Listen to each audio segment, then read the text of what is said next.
Olá, turma! Sejam bem-vindos a mais uma aula de Geografia.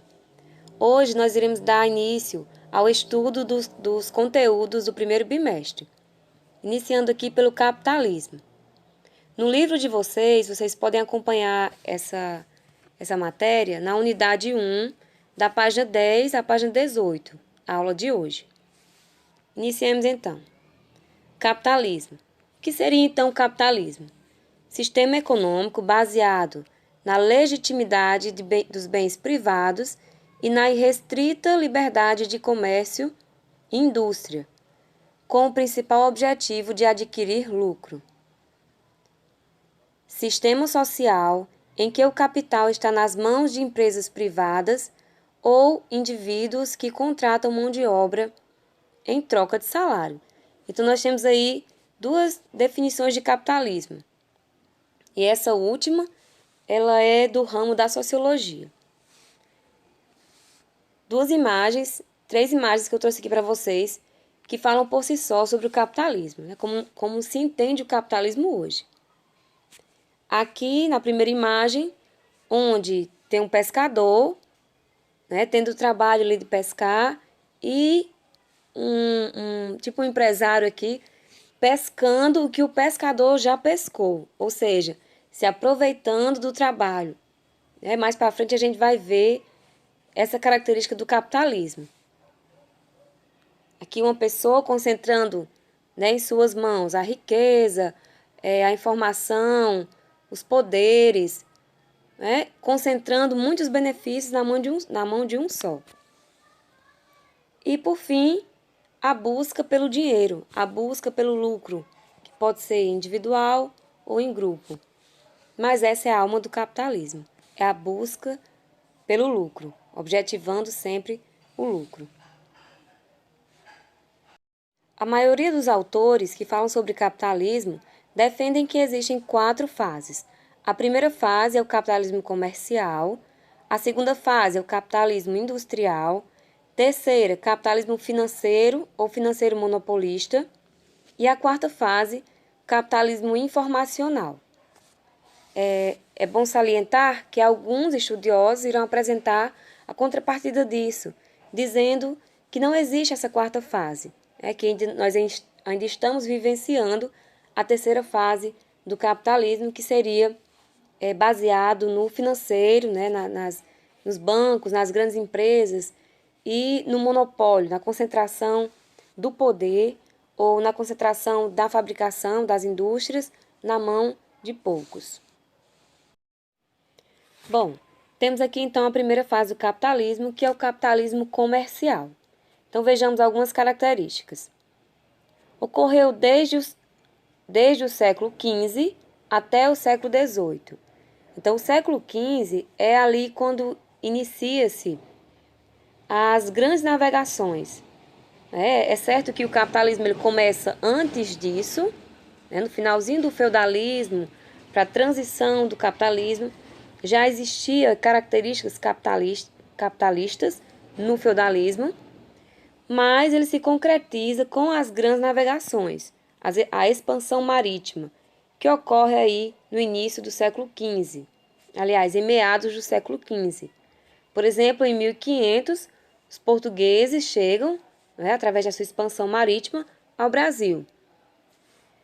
Época das grandes navegações europeias, dos grandes descobrimentos, quando as potências europeias, Portugal, Espanha, depois vai vir a Itália, Holanda, buscavam novas rotas de comércio, principalmente para as Índias. Daí, nessa viagem em busca das Índias, foi que eles descobriram a América, né? Chegaram à América, aliás. Outra característica, o acúmulo de capitais era resultado da troca de mercadorias. Esse era o comércio, sempre regulado pelo governo para aumentar o seu poder. Bom, uma das características mais marcantes do capitalismo comercial é o absolutismo, é a concentração do poder, tanto o poder político nas decisões, né, de forma geral, como o poder econômico, que se concentrava nas mãos do rei. Essa imagem aqui traz sobre as grandes navegações, não é? Como é que se dava. Aí tem como principais potências Portugal e a Espanha. Portugal fica ali colonizando parte da Índia, da África, enquanto a Espanha se detém aqui a maior parte da América. Portugal também vem para a América, chegando ao Brasil, principalmente. O sistema econômico do capitalismo comercial vai ficar conhecido como mercantilismo. O que seria o mercantilismo? Política econômica praticada pelos estados absolutistas, como eu já falei. Absolutista porque o poder era concentrado na mão do rei. Então, o poder absoluto era na mão do rei.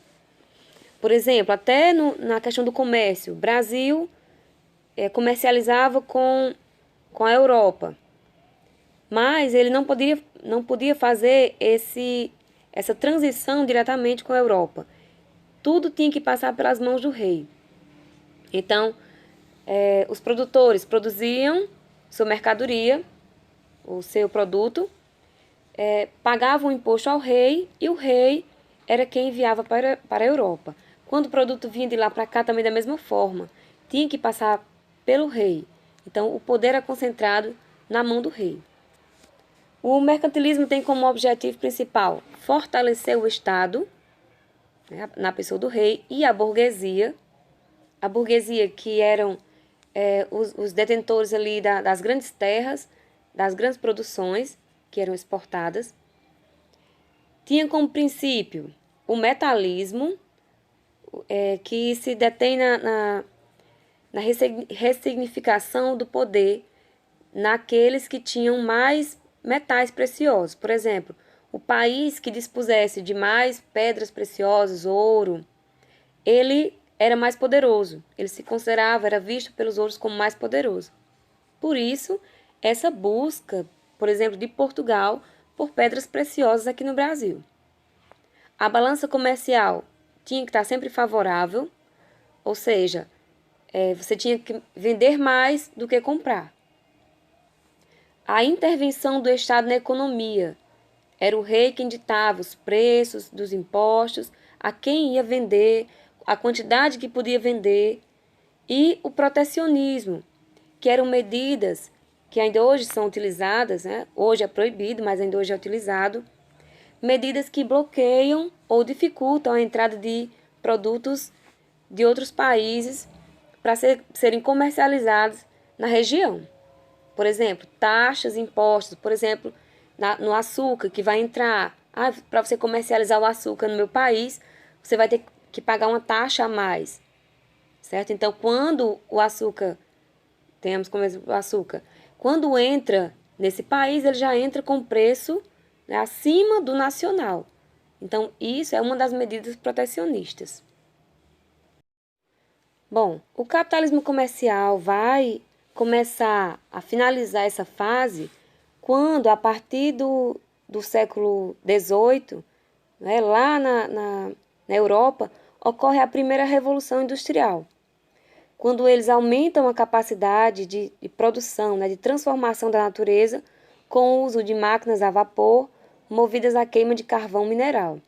Então, a demanda, a busca por produtos impulsiona o surgimento das indústrias, né? Uma vez que o comércio está aumentando porque as relações entre os países começam a aumentar, então a demanda maior gera necessidade de uma produção em escala maior. A Revolução Industrial vai trazer uma nova significação para o capitalismo, que antes era pautado na mercadoria, no comércio. Nessa fase aqui vai ser pautado na indústria, né, na produção. Então, aquele país que detém ali a tecnologia para as máquinas, para produzir mais, com certeza vai ser considerado o país, né, mais poderoso. Outra característica, a produção industrial tornou-se a maior fonte de lucros e surgiu aí o trabalho assalariado. E aí vai vir os estudiosos, como Karl Marx, que vai falar sobre a mais-valia, que ainda hoje é muito citada. O que seria a mais-valia? É o preço que difere entre o trabalho que eu faço e o que eu recebo por aquilo. Por exemplo, se nós tomarmos, por exemplo, hoje a produção de celulares, né, caríssimos. Nós temos aí celulares que custam quase 10 mil reais, né, ou mais do que isso. Bem, mas a pessoa que produz, o trabalhador que produz essa tecnologia, ela fica com o mínimo desse valor, né? Então, o seu trabalho o seu trabalho valia mais, mas ele não recebe. A grande parte do lucro vai ficar com a burguesia, né? Nessa época, vai ficar com os grandes industriais, na época de hoje. Para que se firmasse o capitalismo industrial, ele buscou algumas bases. Uma delas é o iluminismo, que é um movimento intelectual que surge no século XVIII, que tem como característica a centralidade da ciência e da racionalidade crítica dos questionamentos filosóficos, o que implica na recusa de todas as formas de dogmatismo. Ou seja, é a ciência acima da fé. Por quê? Os burgueses acabaram se cansando de ficar com a mínima parte do que eles produziam. Então, porque o rei, né, naquela imagem absolutista, ele não era só o líder econômico, político, mas também era o líder religioso.